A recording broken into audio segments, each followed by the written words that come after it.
Hey everybody, well, the new trade deal with China has just been released, and guess what? We have a relaxed tariff war situation. In other words, well, no more super high tariffs from us to the Chinese, no more super high tariffs from the Chinese to the United States. And well, let me read the rest of it because all of it is right here at zenireport.com. But I will read it for you right now. U.S. and China agreed to relax tariff terms, pledged to continue economic trade talks. And I also thank the White House press office for getting the full press release to Zenny 62 Media in a very timely fashion. Washington, D.C. special to ZennyReport.com. President Trump's White House press office just sent over an announcement called Joint Statement on U.S. China Economic and Trade Meeting in Geneva. The main point of the agreement is a relaxed tariff structure of 10% and elimination of the other tariffs President Trump previously presented. Quote, the United States will, one, modify the application of the additional ad valorem rate of duty on articles of China, including articles of the Hong Kong Special Administrative Region and the Macau Special Administrative Region, set forth in Executive Order 14257 of April 2nd, 2025, by suspending 24 percentage points of that rate for an additional initial period of 90 days while retaining the remaining ad valorem rate of 10% on those articles pursuant to the terms of said order, and two, removing the modified additional ad valorem rates of duty on those articles imposed by Executive Order 14259 of April 8th of 2025 and Executive Order 14266 of April 9th, 2025.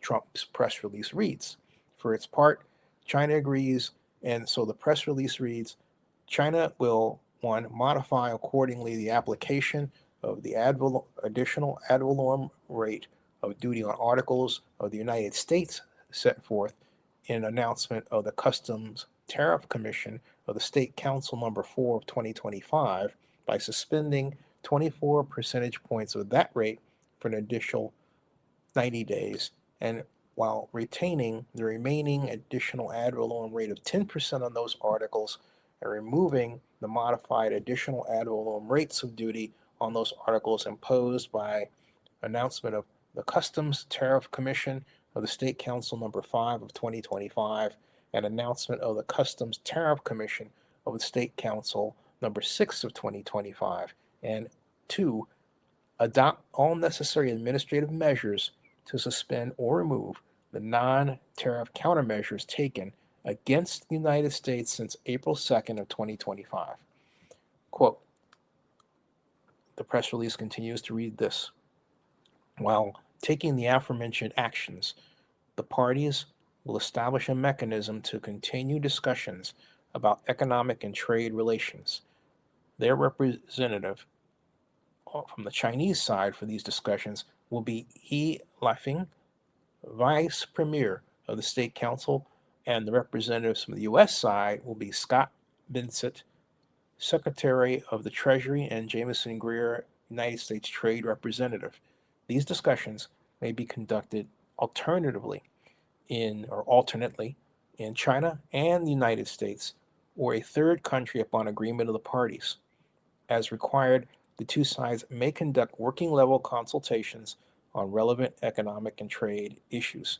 And the full statement is also right below, as you can see here, at zenireport.com. But that's it right now. We have a new trade agreement, and we will look forward to the announcements and news about that.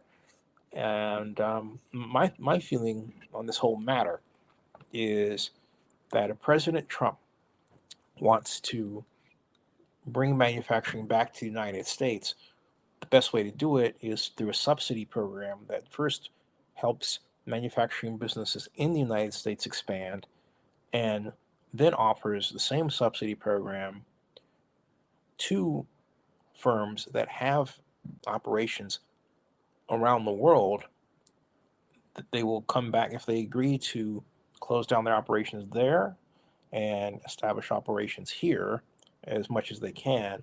We will subsidize them to an extent that is attractive, such that they can actually price goods at below production costs and realize better profit margin and better payment levels for their workers. That, I believe, will revive manufacturing in the United States at a level it hasn't seen in quite some time, because we haven't done this. It would be a reflection of the fact that we finally understood what our competitor friends have done to us and replicated their industrial policy. And I'm thinking about Japan and Korea in particular, and in the case of Japan, the actions of the Ministry of International Trade and Industry. But I'm not sold on tariffs as the idea that's automatically going to revive the United States economy. Because, I mean, what would you rather have? A system where you can get around the tariff by moving your goods from your nation to another nation that's not involved in the tariff structure, and then going from there, or which means that basically the end result is that there's no raison d'etre to really change on the part of the corporation, or a subsidy program, a direct subsidy from the United States to those companies as part of an industrial policy that really promises more rapid and direct change that will be felt in the next year, 2 years, and 3 years. I think a lot of people would want to have the latter rather than what we have right now. Okay, that's my feeling about it.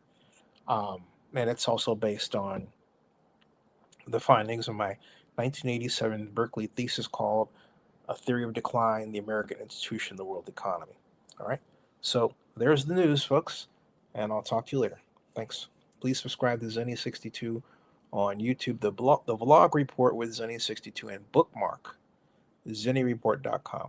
And check out our sites too. Thank you.